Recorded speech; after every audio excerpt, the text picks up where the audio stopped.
তোমাদের ক্লাস 8-এর পরিবেশ ও বিজ্ঞান বিষয়ের ক্লাস করব মডেল সেট 3 নিয়ে। এর আগে আমি দুটো সেটের ক্লাস করে দিয়েছি, মডেল সেট 1 আর মডেল সেট 2।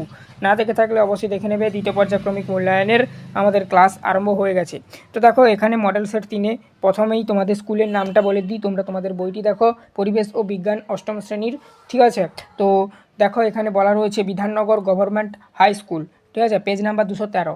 চলে যাও তোমরা, খুলে সমস্ত প্রশ্ন তার উত্তরগুলো খাতাতে তোমরা চাইলে লিখে নিতে পারো কিংবা বইতে দাগিয়ে নিতে পারো, তোমরা তোমাদের সুবিধা মতন। এছাড়া তোমরা যদি পিডিএফ নোট কিনতে চাও, তোমাদের অষ্টম শ্রেণীর সমস্ত সাবজেক্টের এরকম পিডিএফ নোট কিনতে পারবে। এটা যেমন পরিবেশ বিজ্ঞানের নোটস, দেখতেই পাচ্ছ পিডিএফের মধ্যে সমস্ত মডেল সেট কমপ্লিট করা রয়েছে। এই পিডিএফ ধরেই আমি দুটো ক্লাস করে দিয়েছি, মডেল সেট 1 আর মডেল সেট 2। না দেখে থাকলে অবশ্যই দেখে নেবে। ফ্রিতে ক্লাসগুলো পাওয়ার জন্য চ্যানেলটাকে সাবস্ক্রাইব করে বেল আইকন অপশনে সেভ রাখবে। ফেসবুক পেজ থেকে যারা দেখছো অবশ্যই ফেসবুক পেজটাকে ফলো করে নেবে। ফেসবুক পেজেও আমরা এইভাবেই ক্লাস আপলোড করছি। আর নোটস কেনার জন্য অবশ্যই হোয়াটসঅ্যাপে যোগাযোগ করবে। হোয়াটসঅ্যাপ নাম্বার এই ভিডিওর ডেসক্রিপশনে দেওয়া রয়েছে। সঠিক উত্তরের পাশে দেখো এখানে সঠিক উত্তরটি নির্বাচন করো বলা রয়েছে। একের দাগের প্রশ্ন দেখো, তাপের অধিকতম সুপরিবাহী ধাতুটি হলো রূপো, অপশান সি করবে উত্তরটা। দুই দাগের প্রশ্ন দেখো, সূর্য থেকে পৃথিবীতে কোন পদ্ধতিতে তাপ আসে, উত্তর করবে যে বিকিরণ পদ্ধতিতে। তাপের একক হলো জুল। চাপ বাড়লে বরফের গলনাঙ্ক কমে যায়। তারপর দেখো, সালফারকে বাতাসে পোড়ালে পাওয়া যায় SO2, উত্তর করবে অপশান নেই। Zn plus Cu2 plus right arrow Zn2 plus plus Cu, এই বিক্রিয়াটি কোনটি জারক দ্রব্য, Cu2 প্লাস। একটি মৃদু তড়িৎ বিশ্লেষ্য পদার্থ হলো CH3COOH, অপশান ডি করবে উত্তরটি।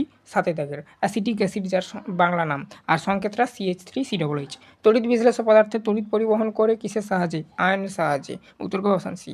তারপর দেখো নেক্সট মানে 8-এর পর 9-এর প্রশ্ন, বজ্রপাতের সময় নিরাপদ স্থান কোনটি, ঠিক আছে। তো জানলা দরজা বন্ধ করে ঘরের ভিতরে থাকা, ঠিক আছে। তো 9 দাগের প্রশ্নের উত্তরটা করবে, ঠিক আছে। বজ্রপাতের সময় নিরাপদ স্থান এইটা, অপশান এ করবে উত্তরটি। এবার দেখো নিম্নলিখিত প্রশ্নগুলির উত্তর দিতে বলেছে, প্রত্যেকটি প্রশ্নের মান 1 করে।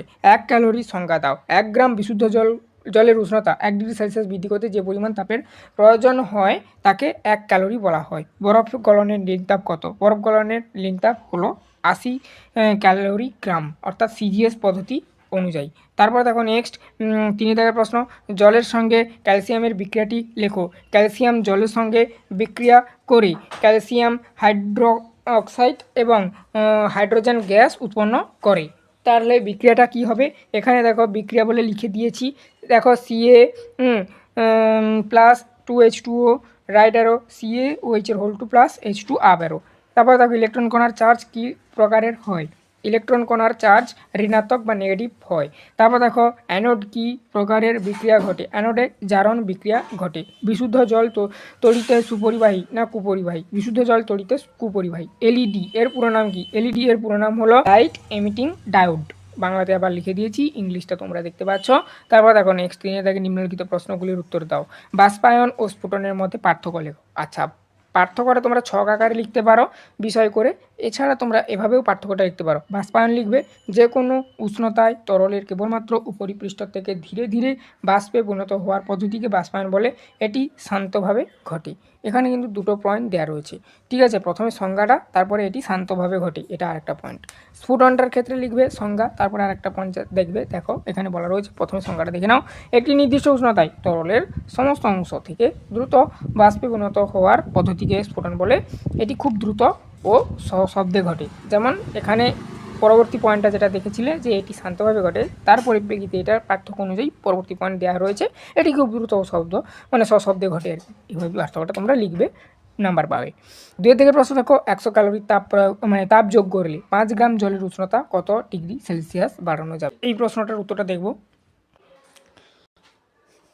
দেখো এখানে বলা রয়েছে, আমরা জানি গৃহীত তাপ যেটাকে H দ্বারা প্রকাশ করা হয় হিট, বস্তুর ভর M দ্বারা প্রকাশ করা হয় গুণিতক আপেক্ষিক তাপ যেটাকে S দ্বারা প্রকাশ করা হয় গুণিতক উষ্ণতা বৃদ্ধি মানে টেম্পারেচার।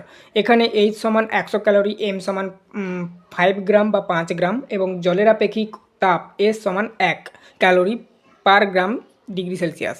অতএব 100 সমান 5 গুণিতক 1 গুণিতক T সমান 100/5, মানে 100কে 5 দিয়ে ভাগ করা হয়েছে, তো উত্তরটা এসছে 20 5 100 তোমরা জানো। তো জলের উষ্ণতা 20 ডিগ্রি সেলসিয়াস বাড়ানো যাবে, উত্তর করবে। তারপরে দেখো নেক্সট প্রশ্নগুলোর উত্তর দেখব। এখানে তোমাদের যে নির্দেশটা এটা একটু টাইপিং মিস্টেক হয়ে গেছে, দেখে নাও। তাপগ্রাহী ও তাপমাত্রির পরিবর্তন কাকে বলে? তাপগ্রাহী পরিবর্তন যে রাসায়নিক বা ভৌত পরিবর্তনে পরিবেশ থেকে তাপ শোষিত হয় তাকে তাপগ্রাহী পরিবর্তন বলে। উদাহরণ: বরফ গলে জল হওয়া। তাপমোচী পরিবর্তন যে রাসায়নিক বা ভৌত পরিবর্তনে তাপ উৎপন্ন বা বর্জিত হয় তাকে তাপমোচী পরিবর্তন বলে। উদাহরণ: পোড়াচুন ও জলের বিক্রিয়া। 2 দাগের প্রশ্ন ছিল ধাতব পরিবাহী এবং তড়িৎ বিশ্লেষ্য পদার্থের মধ্যে পার্থক্যটি লেখো। আবারও বলছি, ছক দ্বারা তোমরা লিখতে পারো কিংবা বিনা ছকে এভাবেও লিখতে পারো। পার্থক্যগুলো দেখে নাও। পরিবাহীর প্রকৃতি প্রথমে পয়েন্ট করে লিখবে। ধাতব পরিবাহীর ক্ষেত্রে মুক্ত ইলেকট্রন তড়িৎ পরিবহন করে, কিন্তু তড়িৎ বিশ্লেষ্য পদার্থের ক্ষেত্রে আয়ন তড়িৎ পরিবহন করে। অবস্থা: ধাতু কঠিন বা তরল উভয় অবস্থায় তড়িৎ পরিবহন করতে পারে, কিন্তু তড়িৎ বিশ্লেষ্য পদার্থ কেবল গলিত বা উন্মুক্ত উপযুক্ত দ্রব্যকে দ্রবীভূত অবস্থায় তড়িৎ পরিবহন করে। রাসায়নিক পরিবর্তন: ধাতব পরিবাহীতে তড়িৎ পরিবহনের ফলে কোনো রাসায়নিক পরিবর্তন ঘটে না, কিন্তু তড়িৎ বিশ্লেষ্য পদার্থের ক্ষেত্রে নতুন ধর্মের পদার্থ উৎপন্ন হয়। অনুঘটকের বৈশিষ্ট্যগুলি লেখো। 3 নম্বর প্রশ্নটা ছিল বা 3 দাগের প্রশ্নটা ছিল। অনুঘটক রাসায়নিক বিক্রিয়ায় বেগ বাড়তে বা কমাতে পারে, কিন্তু বিক্রিয়া শুরু করতে পারে না। বিক্রিয়া শেষে অনুঘটকের ভর ও রাসায়নিক ধর্ম অপরিবর্তিত থাকে। নির্দিষ্ট বিক্রিয়ার জন্য নির্দিষ্ট অনুঘটক কাজ করে। অনুঘটক খুব সামান্য পরিমাণে উপস্থিত থাকলে চলে। ঠিক আছে, এবারে দেখো 4 দাগের প্রশ্ন। তড়িৎ বিশ্লেষণের 3টি গুরুত্বপূর্ণ ব্যবহার লেখো। ধাতু নিষ্কাশন: সোডিয়াম অ্যালুমিনিয়ামের মতন সক্রিয় ধাতুগুলো আকরিক থেকে নিষ্কাশন করতে এটিকে ব্যবহার করা হয় আর কি। ধাতুর বিশোধন: অবিশুদ্ধ কপার বা তামা থেকে বিশুদ্ধ তামা পেতে তড়িৎ বিশ্লেষণ পদ্ধতি ব্যবহৃত হয়। তড়িৎ লেপন, যেটাকে ইলেকট্রোপ্লেটিং বলা হয়। কম সক্রিয় ধাতুর ওপর বেশি সক্রিয় ধাতু বা উজ্জ্বল ধাতুর প্রলেপ দিতে এটি ব্যবহার করা হয়। এবারে দেখো 5 দাগের প্রশ্ন। বিভব পার্থক্য কীভাবে বজ্রবিদ্যুৎ সৃষ্টি করে? সংক্ষেপে লেখো। বাড়ির সবচেয়ে উঁচু স্থানে ধাতুর দণ্ড আটকানো হয় কেন? বজ্রবিদ্যুৎ সৃষ্টি দেখে নাও। মেঘে বা মেঘ ও পৃথিবীর মধ্যে ঘর্ষণের ফলে প্রচুর পরিমাণে আধান অর্থাৎ চার্জ জমা হয়। এর ফলে এদের মধ্যে এক বিশাল বিভব পার্থক্য তৈরি হয়। যখন এই বিভব পার্থক্য বায়ুর অন্তর ক্ষমতাকে অতিক্রম করে তখন বায়ুর মধ্য দিয়ে তড়িৎ ক্ষরণ ঘটে, যা আমরা বজ্রপাত ও বিদ্যুতের ঝলক হিসাবে দেখি। ধাতুর দণ্ড বজ্রবাহ, যেটাকে বলা হয়। বাড়ির ছাদে সবচেয়ে উঁচু স্থানে ধাতুর দণ্ড বা বজ্রবাহ লাগানো হয়, যাতে বজ্রপাতের সময় তড়িৎ আধান ওই পরিবাহী দণ্ডের মাধ্যম দিয়ে কোনো ক্ষতি না করে সরাসরি মাটির নিচে চলে যেতে পারে। এটি বাড়িকে ধ্বংসর হাত থেকে রক্ষা করে। এবারে দেখো জীবনবিজ্ঞান বিষয়গুলো দেখব, তার প্রশ্নগুলোর উত্তর দেখে নাও। 1 দাগে বলা রয়েছে সঠিক উত্তরটি নির্বাচন করো। মানব দেহে যে ব্যাকটেরিয়া প্লেগ রোগ সৃষ্টির জন্য দায়ী তা হলো, উত্তর করবে যেটা যে ইরাসিনিয়া পেস্টিস। ঠিক আছে, তো এছাড়া অতিরিক্ত তথ্য হিসাবে আমি তোমাদেরকে একটু দিয়েছি, দেখে নাও। যে ভিব্রিও কলেরার জন্য, ঠিক আছে, মাইক্রোব্যাকটেরিয়াম টিউবারকুলোসিস যক্ষা রোগের জন্য এগুলো দায়ী থাকে, জানিয়ে রাখো। এগুলো থেকে প্রশ্ন আসতে পারে। চিনি পাওয়া যায় এমন একটি ফসলের নাম লিখতে বলেছে, এটা করবে উত্তরটা আখ। একটি মাইনর কার্প এর উদাহরণ হলো, উত্তর করবে বাটা। আচ্ছা, রুই কাতলা মৃগেল হলো মেজর কার্প, মনে রাখবে। আর বাটা ও পুঁটি হলো মাইনর কার্প, মানে ছোটো জাতের মাছ। এগুলো 2 থেকে 3 বছর ম্যাক্সিমাম মেয়েরা বাঁচে। তারপর দেখো নেক্সট আবারও বলা রয়েছে 1-2টি বাক্যে উত্তর দিতে। 1 দাগের প্রশ্ন। বসন্ত রোগকে সংক্রামক বলা হয় কেন? বসন্ত রোগ এক ব্যক্তি থেকে অন্য ব্যক্তিতে, ঠিক আছে, বায়ু বা সরাসরি সংস্পর্শের মাধ্যমে ছড়িয়ে পড়ে, তাই একে সংক্রামক রোগ বলা হয়। ঠিক আছে, এনপিকে সার বলতে কী বোঝো? এনপিকে সার বলতে কী বোঝো, এই প্রশ্নের উত্তর দেখে নাও। যে রাসায়নিক সারে উদ্ভিদের প্রয়োজনীয় 3টি মুখ্য উপাদান নাইট্রোজেন, ফসফরাস এবং পটাশিয়াম নির্দিষ্ট অনুপাতে মিশ্রিত থাকে তাকে এনপিকে সার বলা হয়। এবারে দেখো 3 নম্বর প্রশ্নটা ছিল, যেটা একটি মাংস উৎপাদনকারী মুরগি জাতের নাম লেখো। উত্তর করবে আসলে আচ্ছা, এটা তোমরা দেখো, এখানে আমি যেটা লিখেছি এই শব্দটা তোমাদের লিখতে হবে না, তোমাদের জন্য নয়। এটা লিখবে ব্রয়লার মুরগি কে বলা হয় একটি মাংস উৎপাদনকারী মুরগি। এটা আমি স্ক্রিনে দিয়ে দিয়েছি, দেখে লিখে নাও। তারপর দেখো নেক্সট নিম্নলিখিত প্রশ্নগুলির উত্তর দাও। কোভিড-19 কি মহামারী ছিল? তোমার বক্তব্যের সাপেক্ষে কারণ লেখো। ঠিক আছে, কোন ভারতীয় বিজ্ঞানী কালাজ্বরের ঔষধ আবিষ্কার করেছিল? হ্যাঁ, কোভিড-19 একটি মহামারী ছিল। উত্তরটা এভাবে লিখবে। কারণ দেখো, 1, এটি খুব অল্প সময়ে বিশ্বজুড়ে ছড়িয়ে পড়েছিল। 2, এতে বিপুল সংখ্যক মানুষের প্রাণহানি ঘটেছিল। 3, এটি একটি নির্দিষ্ট অঞ্চলের মধ্যে সীমাবদ্ধ না থেকে প্যান্ডেমিক আকার ধারণ করেছিল। বিজ্ঞানী উপেন্দ্র ব্রহ্মচারী ঠিক আছে, যেটা মানে মানে যেটা আমি ইংলিশে দিয়েছি, দেখো ইনার পুরো নামটা, স্যার উপেন্দ্র ব্রহ্মচারী কালাজ্বরের ঔষধ অর্থাৎ ইউরিয়া স্টিমবাইন আবিষ্কার করে।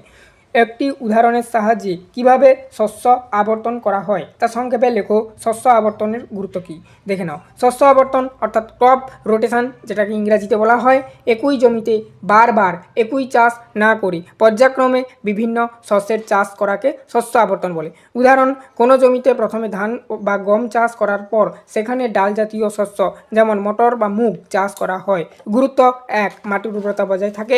সিম্বগোত্রীয় উদ্ভিদ মাটিতে নাইট্রোজেন ফেরাতে সাহায্য করে। 2. পোকামাকড় ও আগাছানাশক উপদ্রব কমায়। তারপর দেখো নেক্সট 3 দাগের প্রশ্ন ছিল, যেটা রাসায়নিক দমন পদ্ধতিতে ক্ষতিকারক প্রাণীদের খুব তাড়াতাড়ি মৃত্যু হলেও নানা সমস্যা দেখা দিতে পারে। 3টি কারণ ব্যাখ্যা করো। উত্তর কি লিখবে?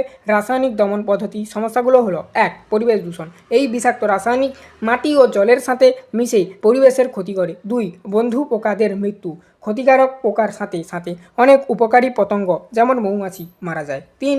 খাদ্য শৃঙ্খলের প্রবেশ, দেখো এই বিষাক্ত পদার্থ ফসলের মাধ্যমে মানুষের দেহে প্রবেশ করে জটিল রোগের সৃষ্টি করতে পারে। এই ছিল টোটাল তোমাদের মডেল সেট 3-এর সমস্ত প্রশ্ন ও তার উত্তরের সমাধান। চ্যানেলে নতুন থাকলে সাবস্ক্রাইব করো। তোমরা যদি পিডিএফ নোট কিনতে চাও হোয়াটসঅ্যাপে যোগাযোগ করো। হোয়াটসঅ্যাপ নম্বর এই ভিডিওর ডেসক্রিপশনে দেওয়া রয়েছে। এছাড়া বেল আইকন অপশানে সেভ রাখবে, প্রতিটি ক্লাসের নোটিফিকেশন তোমাদের কাছে পৌঁছে যাবে। ফেসবুক পেজ থেকে যারা দেখছো অবশ্যই ওখানে দেখো হোয়াটসঅ্যাপ নাম্বারটা দেওয়া রয়েছে, তোমরা একটু দেখে নাও, উপরের দিকে স্ক্রল করলে পাবে। আর হোয়াটসঅ্যাপে যোগাযোগ করো পিডিএফ নেওয়ার জন্য, আর কম দামে কিনতে পারবে সমস্ত সাবজেক্টের পিডিএফ, মানে তোমাদের অষ্টম শ্রেণীর। এছাড়াও নবম শ্রেণী, দশম শ্রেণী এগুলো তো পিডিএফ আছে, তোমরা যেহেতু অষ্টম শ্রেণীতে পড়ো তোমাদের জন্য বললাম। আর চ্যানেলে মানে ফেসবুক পেজে নতুন থাকলে অবশ্যই ফেসবুক পেজটাকে ফলো করে নাও। ফেসবুক পেজে নতুন থাকলে অবশ্যই ফেসবুক পেজটাকে ফলো করে নেবে।